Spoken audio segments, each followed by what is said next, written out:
Hello US ஐஎஸ்எஸ்சிபிலேருந்து நான் பானுசங்கர் பேசுகிறேன். இன்னைக்கு வந்து ரசக்காளான் வந்து நான் வந்து பண்ணுறேன். அதை உங்கள் கூட ஷேர் பண்ணிக்கிறேன். ஆக்சுவலி அதுக்கு தேவையான பொருட்கள் என்னன்னு பார்த்துடலாம். அதுக்கு மெயின் கிட்டத்தட்ட இது வந்து மோர் குழம்பு ப்ராசஸிங் தான், ஒன்றும் பெரிய விஷயம் கிடையாது. அதனால தயிர் சின்னதாக ஒரு கப்பு, அப்புறம் வந்து இந்த தயிரோட நம்ம சேர்த்துக்க ஆட் பண்ணிக்க வேண்டியது ஒரு நெல்லிக்காய் அளவு புளி, அதை கரைச்சி இதை வச்சுருக்கேன் நான். அதுக்கப்புறமா வந்து தேங்காய், ஒரு குழுக்கரண்டி தேங்காய் போகிறோம். அதுக்கு வந்து 2 பச்சை மிளகா, 2 வெத்த மிளகா வச்சுருக்கேன். நீங்கள் இதை எண்ணெயில் வறுத்துட்டும் வைக்கலாம், பச்சையாகவும் வைக்கலாம், எப்படி வேணாலும் வைக்கலாம், நம்மளோட இஷ்டம். எனக்கு வந்து இந்த வறுத்தது ரொம்ப பிடிக்கும். அந்த ரெட் சில்லி வந்து எண்ணெயில் ஒரு பிரட்டிட்டு வச்சா அந்த வாசனை பிடிக்கும். அதனால நான் அந்த ரெட் சில்லியை எண்ணெயில் பிரட்டிட்டு பச்சை மிளகாயை பச்சையாகவே வச்சேன். நீங்கள் வறுத்துட்டும் வைக்கலாம், உங்கள் இஷ்டம் அது என்னன்னு சொல்லிட்டு.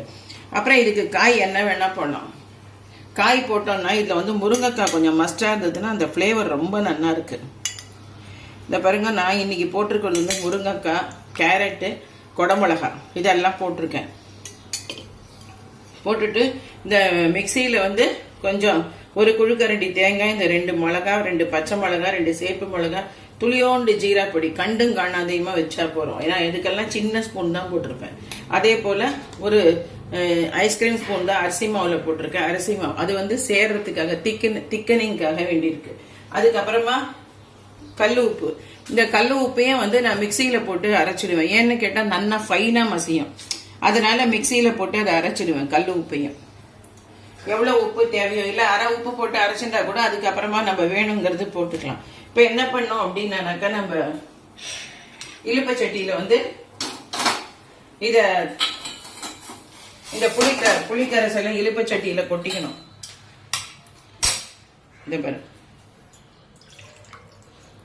இதை கொட்டிக்கணும். அதுக்கப்புறமா இந்த இது இருக்கு இல்லையா, கறிகாயெல்லாம் அதெல்லாம் போட்டுக்கணும். அதெல்லாம் போட்டு மஞ்சப்பொடி வேணும்னா போட்டுக்கலாம், வேண்டாட்டி வேண்டாம், அது நம்மளோட இஷ்டம், ஆப்ஷன் அல்லது. இந்த பாருங்க, இது போட்டு இது நல்லா கொதிக்கணும். இந்த காய் வெந்ததுக்கு அப்புறமா அரைச்சி விட்டதை நம்ம வந்து கொட்டணும். அரைச்சி விட்டதை கொட்டி தயிர் போட்டு அரைச்சிட்டோம்னு வச்சுக்கோங்க, தயிர் அதுல சேர்ந்துரும். இந்த பாருங்க, இதெல்லாம் போட்டு அரைச்சி ரெடியா வச்சிருக்கு. இந்த கலர்ல வரும்.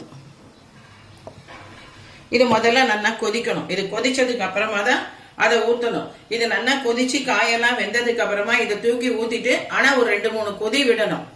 இந்த ஒரு கப் தயிரையும் நல்லா கரைச்சி இதுல கொட்டிட்டு 2-3 கொதி விட்டாதான் நல்லா இருக்கும். அது அவ்வளவுதான், ரொம்ப ஈஸி. அதுக்கப்புறம் கடுகு, கருவேப்பிலை தாளிச்சு கொட்டிட்டு ஃபினிஷ் பண்ண வேண்டியதுதான். அது இது வந்து நல்லா கொதிக்கட்டும். இப்போ பாருங்க, அரைச்சி விட்டதை கொட்டியாச்சு. கொட்டின உடனே கலர் எப்படி இருக்கு பாருங்க. இந்த ரெட் சில்லியோட கலரும் கிரீன் சில்லியோட கலரும் சேர்ந்து இந்த மாதிரி வரும். இது வந்து ஒரு 5 மினிட்ஸ் கொதிச்சா போறோம். உங்களுக்கு காயெல்லாம் புளி தண்ணியில நல்லா வெந்ததுக்கு அப்புறமா இந்த அரைச்சி விட்டதை கொட்டி ஒரு 2-3 கொதி எல்லாம் சேர்ந்து நல்லா கொதிக்கும். அவ்வளவுதான்.